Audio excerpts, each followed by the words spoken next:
Hello everyone. आज हम समझने जा रहे हैं थियोरीज ऑफ सिटीजनशिप। इसमें टोटल हम 6 थियोरीज को कवर करने वाले हैं, लेकिन आज सिर्फ हम पहली 3 थियोरीज को डिस्कस करने वाले हैं। और इन थियोरीज की खासियत ये है कि ये अपना एक पर्सपेक्टिव प्रेजेंट करती हैं सिटीजन राइट्स को लेकर, कि एक इंडिविजुअल जिसके पास सिटीजनशिप है उसके पास किस प्रकार के राइट्स होने चाहिए। So without wasting any time, let's begin. The first theory is the liberal theory of citizenship. नागरिकता का उदारवादी सिद्धांत। ये थियोरी इंडिविजुअल के लिए मैक्सिमम राइट्स को सपोर्ट करती है, क्योंकि ऑब्वियसली लिबरल थियोरी है तो करेगी ही ना। और सिविल राइट्स को सिटीजनशिप का ये फाउंडेशन मानती है या आधार मानती है, क्योंकि अकॉर्डिंग टू दिस थियोरी सबसे पहले एग्जिस्टेंस में आए सिविल राइट्स। 3 तरीके के राइट्स होते हैं, civil rights, political rights and social rights, जिनको कि 3 डायमेंशंस ऑफ सिटीजनशिप भी कहा जाता है, या 3 कंपोनेंट्स। प्रीवियस वीडियो में मैंने इसको बहुत अच्छे से एक्सप्लेन किया है, आप वहां पर जाके इन तीनों राइट्स के बारे में समझ सकते हैं। इसका सेकेंड बेसिक आइडिया ये है कि सिविल राइट्स के बाद एग्जिस्टेंस में आए पॉलिटिकल एंड सोशल राइट्स, और ये एक एवोल्यूशनरी प्रोसेस के थ्रू एग्जिस्टेंस में आए हैं। With the passage of time इनका विकास हुआ है, ऑल ऑफ अ सडन ये इमर्ज नहीं हुए अपने आप, और इसीलिए इसको एवोल्यूशनरी थियोरी ऑफ सिटीजनशिप भी कहा जाता है, जिसके चीफ कंट्रीब्यूटर या एक्सपोनेंट है टी.एच. मार्शल, और उनका इंपॉर्टेंट वर्क है सिटीजनशिप एंड सोशल क्लास। तो ये थियोरी सिटीजनशिप को एक ऐसा लीगल स्टेटस मानती है जिसके थ्रू इंडिविजुअल को कुछ राइट्स प्रोवाइड किए जाते हैं, और ये राइट्स उसे स्टेट की इंटरफेरेंस से या हस्तक्षेप से प्रोटेक्ट करते हैं। तो सिटीजनशिप सभी सिटीजन्स को equal rights, duties, liberties, power and responsibility provide करती है। साथ ही साथ जो भी कंस्ट्रेंट्स या लिमिटेशंस हैं वो भी इंडिविजुअल्स पर इक्वली अप्लाई होती हैं, अगर वो सिटीजन है तो। और मार्शल का मानना था कि सिटीजनशिप का कॉन्सेप्ट डेवलप हुआ है ब्रिटेन में।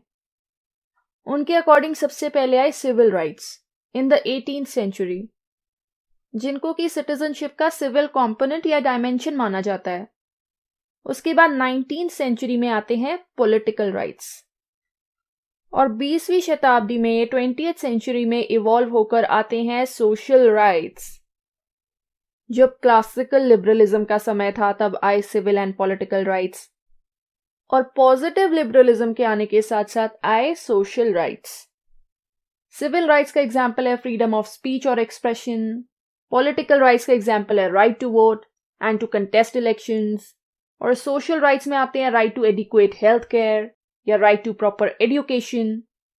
तो इस प्रकार मार्शल ने सिटीजनशिप को 3 कंपोनेंट्स या डायमेंशंस में डिवाइड किया है। इसके अलावा मार्शल सोशल राइट्स को सिविल एंड पॉलिटिकल राइट्स का आधार मानते थे। ये बात जरूर है कि सिविल राइट्स सबसे पहले एग्जिस्टेंस में आए, बट सोशल राइट्स जो हैं वो सिविल एंड पॉलिटिकल राइट्स से ज्यादा जरूरी हैं, क्योंकि उनका मानना था जब तक सोसाइटी में सोशल राइट्स नहीं हैं तब तक civil and political rights meaningless हैं। अगर एक इंसान गरीब है और अनएडुकेटेड है तो ऐसे इंसान के लिए राइट टू कंटेस्ट इलेक्शंस का क्या फायदा, या फ्रीडम ऑफ एक्सप्रेशन का क्या फायदा।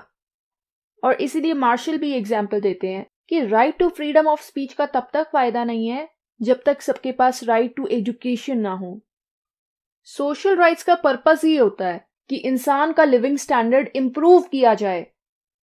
तो मार्शल ये मानते थे कि स्टेट को वेलफेयर फंक्शंस परफॉर्म करने चाहिए ताकि जो जरूरतमंद लोग हैं उनका भला हो सके, उन्हें सोशल सिक्योरिटी मिल सके, एक minimum standard of living ensure किया जा सके। तो स्टेट को ऐसे फंक्शंस परफॉर्म करने चाहिए जिससे जो रिच एंड पुअर का गैप है वो कम हो सके। बिसाइड्स दिस, मार्शल का ये मानना था कि सिटीजनशिप जो है वो इक्वालिटी को सपोर्ट करती है, इट स्टैंड्स फॉर इक्वालिटी। लेकिन जो कैपिटलिज्म है वो क्लासेस के बीच में इनइक्वालिटी को बढ़ाता है, रिच एंड पुअर के गैप को बढ़ाता है, और इसीलिए वो स्टेट के पॉजिटिव रोल की बात करते थे। अदरवाइज कैपिटलिज्म तो स्टेट इंटरफेरेंस के अगेंस्ट है। और कैपिटलिज्म का व्यू पॉइंट रिप्रेजेंट करती है लिबर्टेरियन थियोरी ऑफ सिटीजनशिप। तो इस थियोरी की मेरिट क्या है? ये इंडिविजुअल्स के लिए इक्वल राइट्स को सपोर्ट करती है और इसका मानना है कि राइट्स के थ्रू इंडिविजुअल का डेवलपमेंट होना चाहिए। इसीलिए ये तीनों प्रकार के rights, civil, political and social rights को सपोर्ट करती है। और डीमेरिट ये है कि क्रिटिक्स का मानना है कि ये बहुत ही ज्यादा ऑप्टिमिस्टिक है, कुछ ज्यादा ही पॉजिटिव है। अगर आप किसी गरीब का भला कर रहे हैं, रिच और पुअर के गैप को कम कर रहे हैं, तो ऐसा करने के लिए आप रिच लोगों की रिसोर्सेज ही तो यूज कर रहे हैं।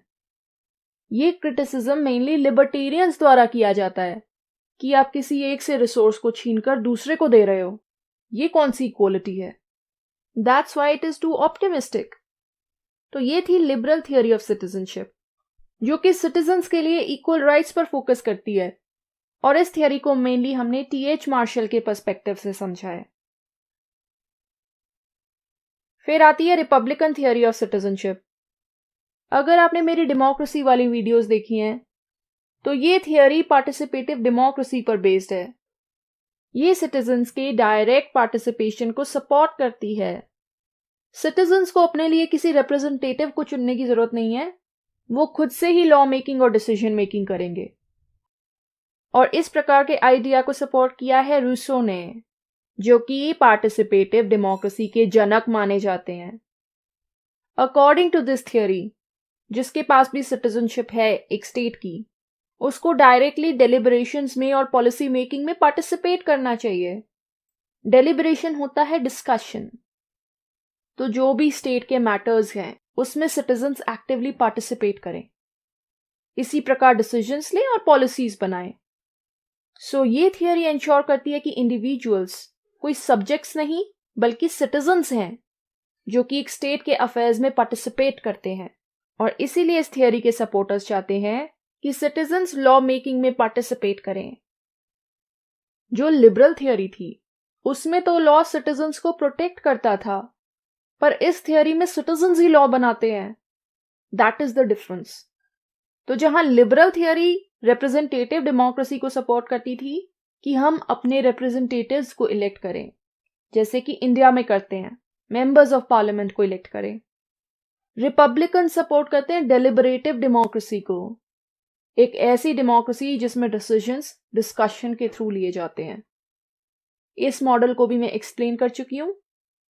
डेविड हेल्थ को भी इसका सपोर्टर माना जाता है।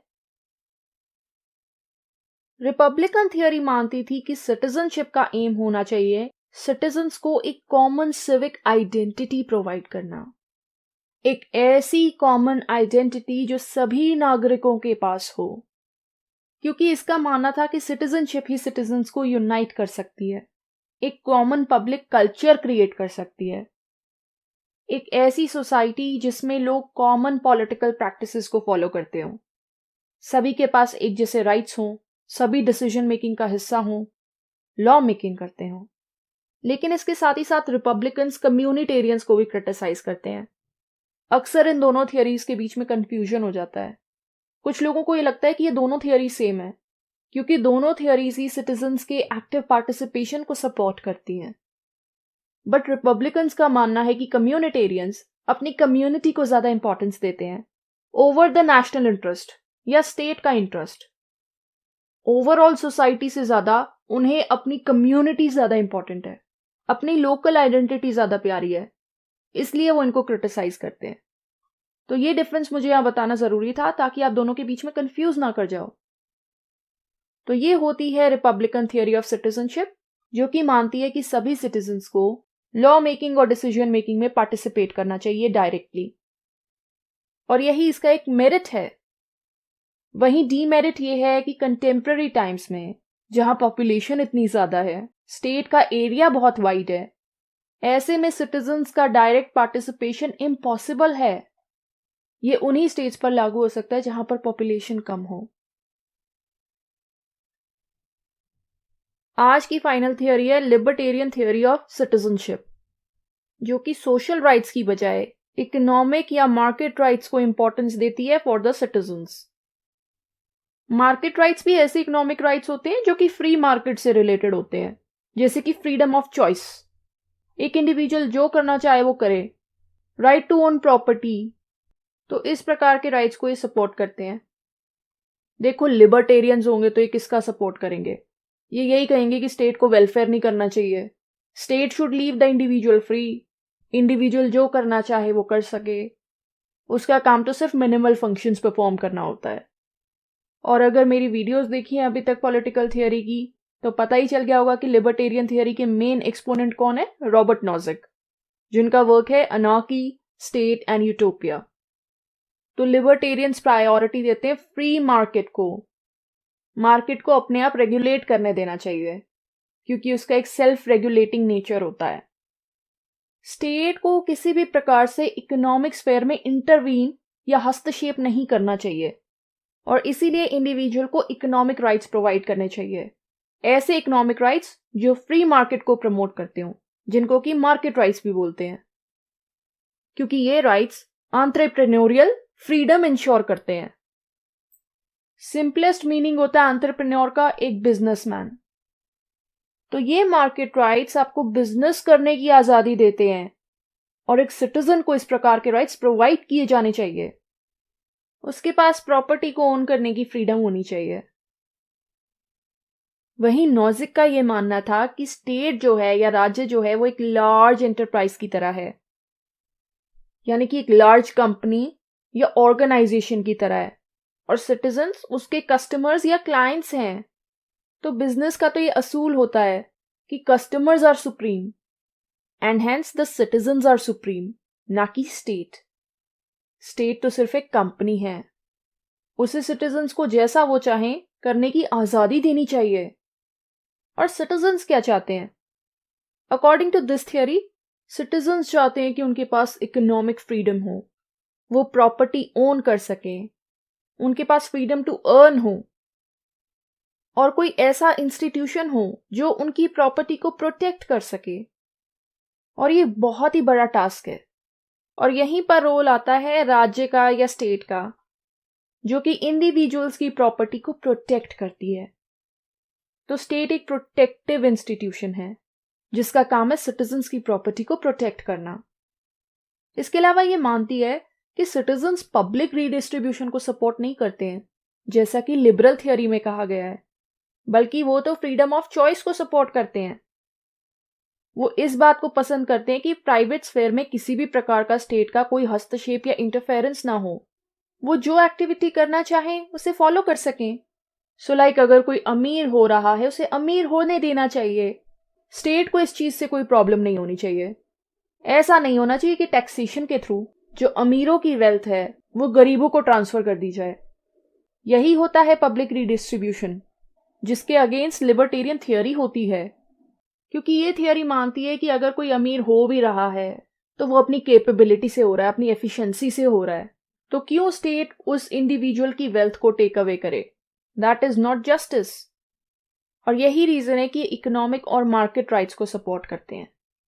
प्रैक्टिकल तौर पर लिबर्टेरियन सिटीजनशिप को ट्रेस किया जाता है since the time of British Conservative government under Margaret Thatcher in 1979, क्योंकि वो भी मार्केट राइट्स को सपोर्ट करती थी, फ्री मार्केट्स को सपोर्ट करते थे, प्राइवेटाइजेशन और डीरेगुलेशन को फेवर करते थे, वेलफेयरिज्म की बजाय ओपन कंपटीशन को प्रमोट करते थे, जो कि इंपॉर्टेंस देती है किसको?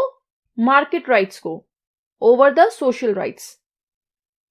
इसका डीमेरिट ये है कि क्रिटिक्स ये मानते हैं कि जो फ्री मार्केट बेस्ड इंडिविजुअलिज्म होता है उससे सोशल सॉलिडारिटी को खतरा होता है। समाज की या सोसाइटी की जो यूनिटी होती है वो नहीं बन पाती है। रिच और पुअर के बीच में एक कॉन्फ्लिक्ट चलता रहता है। रिच सिटीजन्स जो हैं वो अपने आप को सुपीरियर समझते हैं ओवर द पुअर सिटीजन्स, और इससे कई बार ये भी होता है कि धीरे धीरे वो पूरी स्टेट को कंट्रोल करने लगते हैं। इसके अलावा इससे रिच पुअर गैप भी बढ़ता है among the citizens, because like I mention, जो रिच हैं वो रिचर होते रहते हैं, जो पुअर है वो पुअर होते रहते हैं।